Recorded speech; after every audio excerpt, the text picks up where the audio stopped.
Que eu vou dar hoje é: vista as máscaras, mas não acredite nelas. Vou falar um pouquinho sobre isso.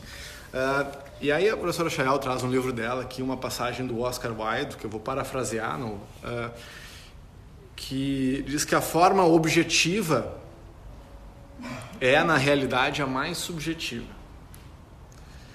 Porque o homem é menos ele mesmo quando fala por conta própria, mas se você quiser que ele fale a verdade, dê a ele uma máscara. Eu fiquei, mas como assim, né? Se eu falo por conta própria, eu não sou verdadeiro, mas eu uso... Imagina as pessoas por detrás dos aplicativos na internet, que tem um anteparo que as protege das reações das pessoas. Dali surgem coisas muito verdadeiras, que elas jamais te diriam na cara. Sim.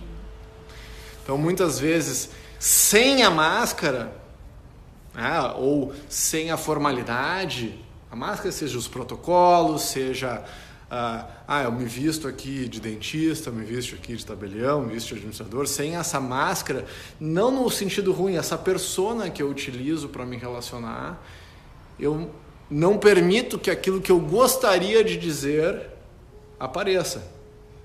Então, eu uso uma máscara social, que ela é necessária. Em vez de eu jogar em vez de jogar só pela janela, que seria o que o meu ímpeto animal gostaria de fazer, eu não jogo. Por quê? Porque há um invólucro necessário.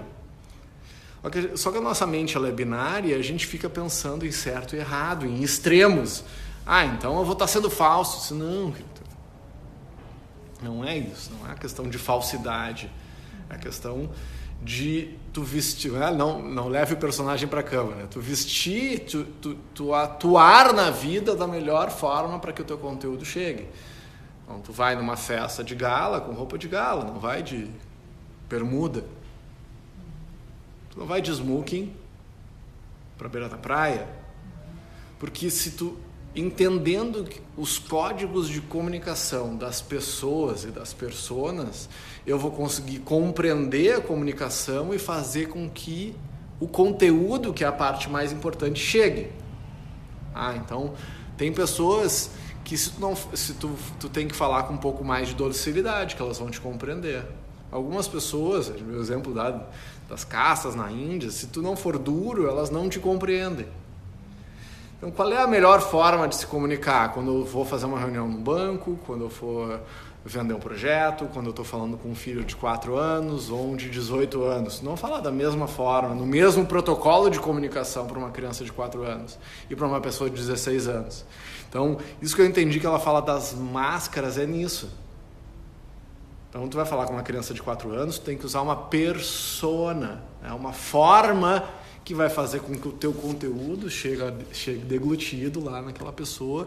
E não é falso, é o mesmo conteúdo, é a mesma verdade, mas tem muitas formas de dizer a verdade.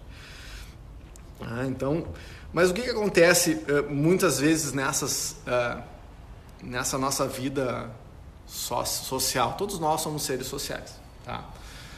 Mas vários de nós, em um nível ou outro, nós somos seres sociais, tá? Nós temos que nos relacionar com as pessoas.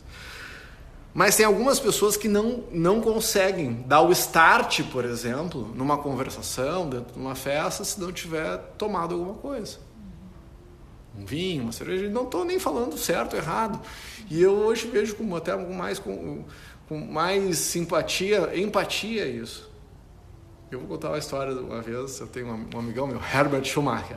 Ele é dono da Abadesa, é uma fábrica de cervejas artesanais e tal. Fui no casamento dele na Alemanha, um cara muito legal. E um dia ele tinha tomado 2, 3 cervejas, como todo bom alemão. E eu não, obviamente, como não bebo. E ele começou a me olhar assim com uma cara diferente. Que tu tá me olhando, tia? Que cara é essa?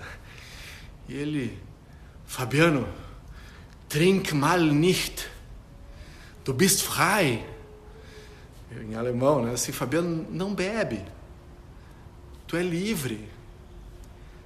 Sim, eu não bebo e eu compreendo. Eu acho que eu sou livre, mas o que tu está querendo dizer?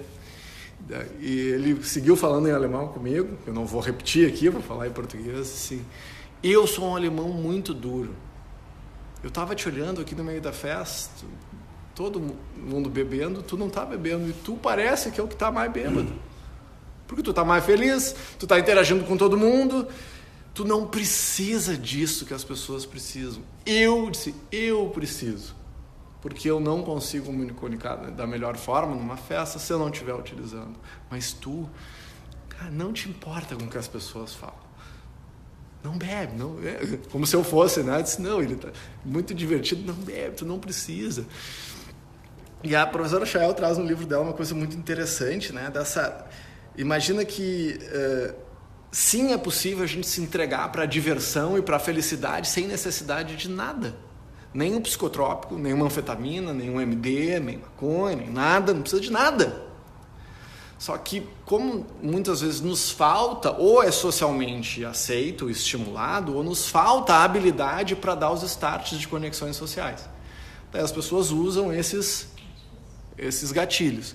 Só que as pessoas que, por exemplo, que ficaram os loucos de cara, são os que vão até às 7 da manhã na festa dançando. Porque eles não dependem do estímulo. Não depende.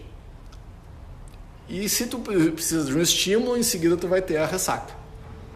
Se tu precisa do estímulo, o estímulo termina, você vai.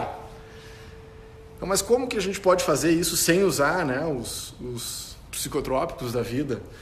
Está lá, Patanjali, 2.500 anos atrás, convivência com os opostos. Então, se você é muito tímido, por exemplo, tem essa dificuldade, se conecte com amigos que têm essas habilidades. Convive mais com essas pessoas que você vai desenvolver essas habilidades. É uma maneira simples e que não requer prática nem habilidade. Você certamente tem amigos palhaços e com habilidades sociais que não precisam disso. Então, convive com esses amigos, vai atrás disso, né? E agora uma coisa importante nessa caminhada, a gente estava falando lá sobre essa máscara ou essa miragem que a gente vai criando, porque assim, eu fiz tal ação porque eu estava com raiva. Como se isso diminuísse. Não foi a minha intenção. Eu fiz porque eu estava bêbado. Então eu ponho a culpa em algo que não sou eu. Na droga, na raiva, nas outras pessoas. E eu tiro de mim essa responsabilidade como se isso fosse justificar ou amenizar a dor das pessoas que eventualmente eu possa ter agredido. Para aquele que sofreu a agressão, é irrelevante a intenção. Não vai doer menos a minha perna quebrada por um atropelamento se o cara me atropelou por querer ou sem querer. Não faz diferença, a minha dor vai seguir, vai ser...